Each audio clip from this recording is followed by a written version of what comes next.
Hey, everybody. I hope and pray that you're doing well. Today, as we come to our word from the Word, and today that word is reject. Reject.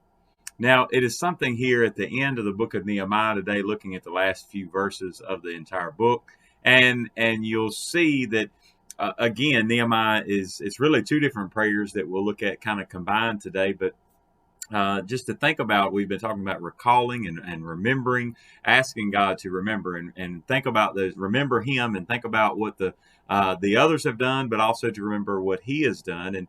And here at the end, it's something even to think about that Nehemiah, even as he's writing this, maybe had in mind the legacy that he was leaving behind. Maybe even had a thought that, man, we had accomplished a lot, but yet it seemed like when I walked away that everything kind of started falling back apart, and the people again had turned against you, Lord, and they were intermarrying as He had told them not to, and that's specifically some of the things that are going on here in the last chapter. And one of those things where He says, well, look, they're even speaking all different languages the kids can't understand, and you think about it, that was because of the sin that they had committed against what God had told them to do already. But even again, looking again today in Nehemiah chapter 13, looking at verses 29 through 31, it says, remember them, O my God, because they have defiled the priesthood and the covenant of the priesthood and the Levites. Thus I cleanse them of everything pagan. I also assign duties to the priest and the Levites, each to his service, and to bringing the wood offering and the firstfruits at appointed times. Remember me, oh my God, for good. See, one of those, I look at this and I see the two prayers, the two times he says, remember them and remember me. Remember them for the evil that they did. God, remember me for good. And that may seem a little selfish, but it's really, spiritually speaking, it was the right attitude to have, because he said, God, I want you to remember what I have done for you. Now, we know that God already knows and remembers. We talked about that a little bit.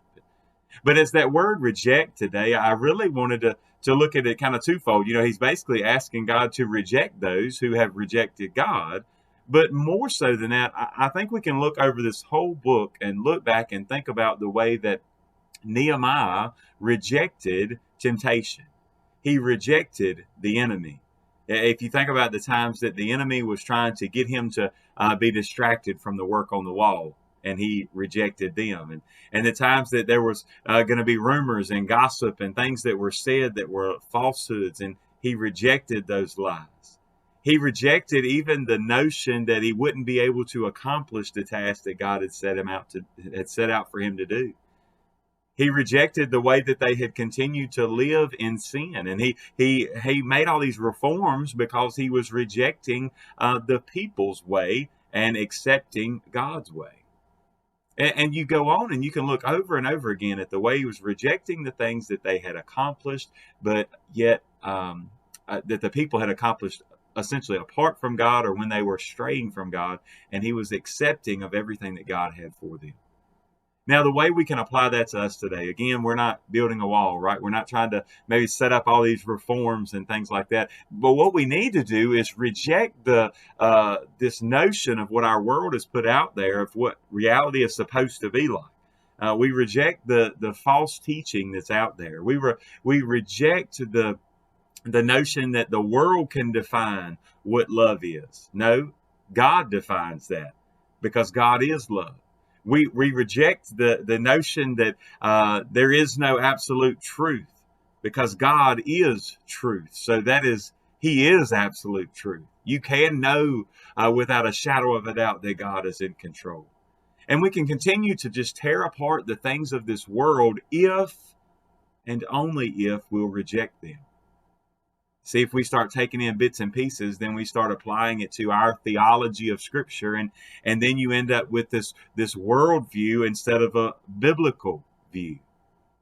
Right? Our worldview it ends up being carnal instead of spiritual. And so today, I guess maybe it's a good time for us just to reflect on our own lives and say, okay, what am I taking from what I'm hearing from the news and from social media and from others?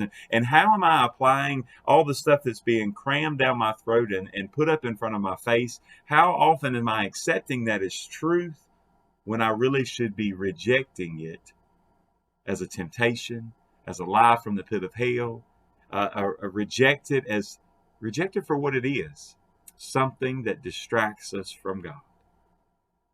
So then we can pray, even at the end of our days, God, reject them for what they have done, but Lord, remember me for good. Let my reputation, let my legacy be, God, that I wasn't perfect, but I strive to do all that you called me to do.